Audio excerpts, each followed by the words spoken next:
Známi a priatelia opäť stretli. Ja viem, každý má svojich starostí a povinností viac než dosť. A na ostatné veci je už ako si toho času čím ďalej menej. Takže tým dôvodom je toto naše stretnutie. Som veľmi rád, že ste prijali toto pozvanie a že ste prišli v takomto počte. Ani nedovidím. No a ďalším dôvodom sú tradície. Musím ísť bližšie k textu. Človek ako starne, tak prichádzal aj o zrak, nielen o pečienku. Tradície. Áno, tradície. Ja som o nich premýšľal, ale sú to tradície, ktoré si zaslúžia svoje pokračovanie. Sú to tradície, ktoré sa už od nepamäti hlboko zakorenili v našej rozvetvenej rodine a asi už viete, o čom hovorím. Naša rodina sa vždy veľmi rada zabávala. Popíjalo sa a skoro vždy sa spievalo, tancovalo a hralo na hudobné nástroje. Stretávali sme sa skoro každý víkend. Či už vo svojich bytoch, na chatách, alebo v reštauráciách. Nikdy sa tu nemohlo zaobísť bez spevu a hudby a samozrejme dobrého vinka či páleného. Najviac nám asi utkvela pamäti chata na Orave, kde všetko vypil Travecký a kde sme sa my, deti a samozrejme aj my dospelí v tej dobe vybláznili do sítosti. Už asi veľa hovorím, však nenudím vás? Tak pokračujeme. Už ako malý chlapec som chodieval so Starkými na vystúpenia ľudového súboru učiteľov Slovenska. Starky tam bol dlhoročným predsedom a členom, krásne spieval, hral na husle a na harmónium. A na tieto tradície nadviazali aj jeho synovia, ktorí tiež majú hudobné nadanie, vedia veľmi pekne spievať a hrať na hudobné nástroje a aj ich manželky vedia veľmi pekne spievať. No a napríklad môj ocino mal za mladí dokonca vlastnú skupinu The Beggars, väzni. Bolo by zaujímavé vidieť ich na pódiu a vypočuť si pár pesničiek od väzňov. To by bolo vynikajúce. Tam hrával na elektrickú gitaru. Samozrejme, žiadne tieto jeho výkony som nikdy nepočul. Možno dnes bude tá príležitosť. Chodil aj do Zušky, na husle a niekedy nám aj na ne pekne zahrá, hlavne cez Vianoce. Máme veľmi radi, keď nám zahrá aj na gitaru a zaspieva pesničky, napríklad Ruty, Šuty, Arizona, Texas a mnohé iné.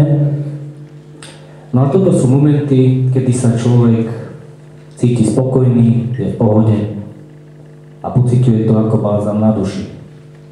Tak a ja som chcel nadviazať na tieto rodinné tradície a dúfam, že sa dnes budete takto cítiť, spokojní a že si na chvíľu oddychnete a zažijete príjemné chvíle s mojou hudbou. Takže reči už na teraz bolo dosť. Ste pripravení? Áno. Tak ukážte, ako ste pripravení.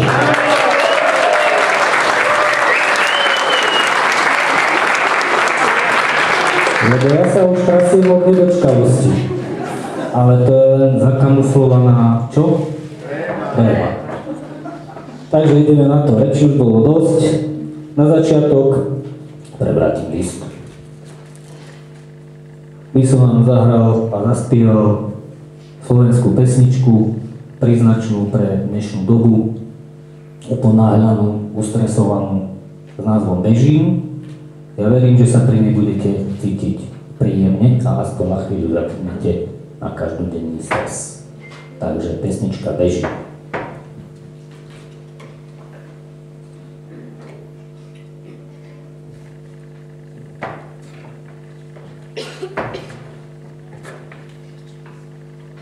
I to trvá, čo?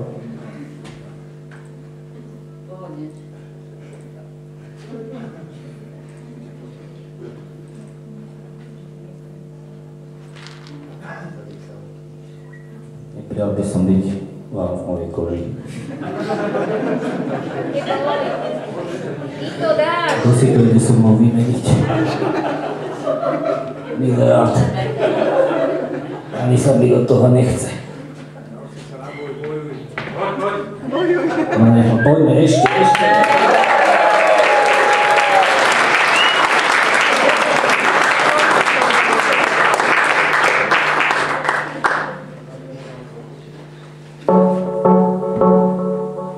Bežím.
Ďakujem krásne. Myslím, že tréma pomaličky opadá a do polnoci hádam opadne. Tak ako sa vám to páčilo? Super. A mne sa to celku pozdávalo.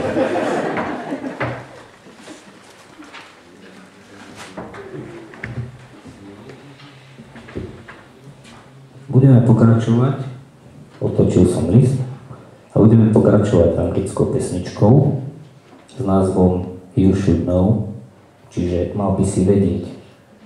No a vy by ste mali vedieť, že všetky pesničky, ktoré vám dnes zahrám a zaspievam, sú moje originály. Čiže zložil som aj text, aj hudbu, aj všetko som zahral, aj zaspieval, okrem pár slov, ktoré potom vám vysvetlím, o čo ide.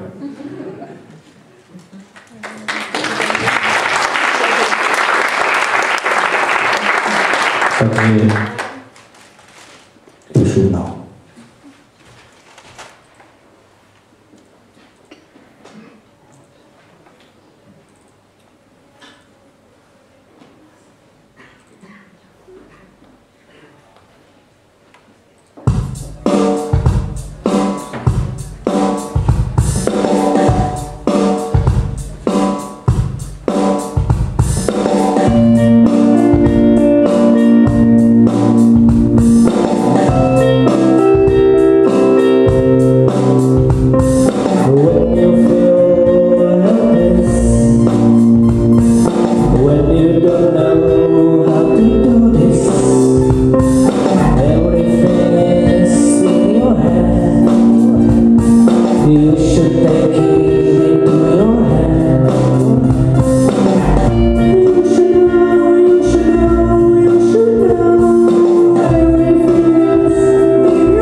Ďakujem krásne, začína sa mi tu normálne páčiť. To bomba. Ste bohovskí, zaslúžite si obdiv a potlesk.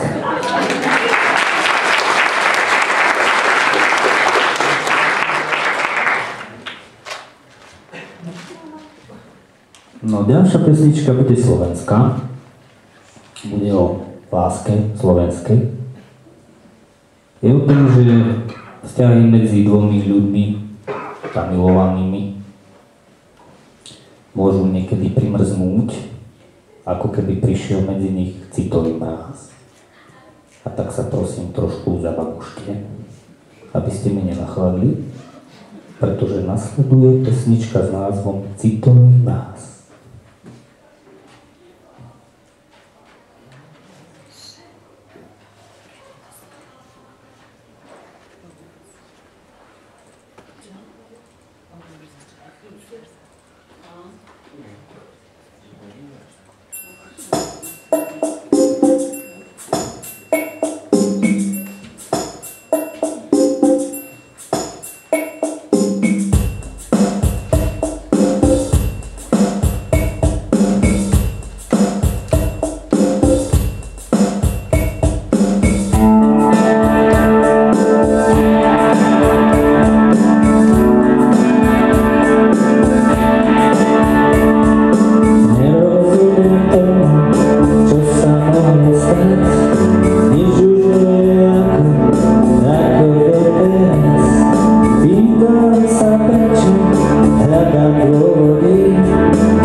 Ďakujem krásne.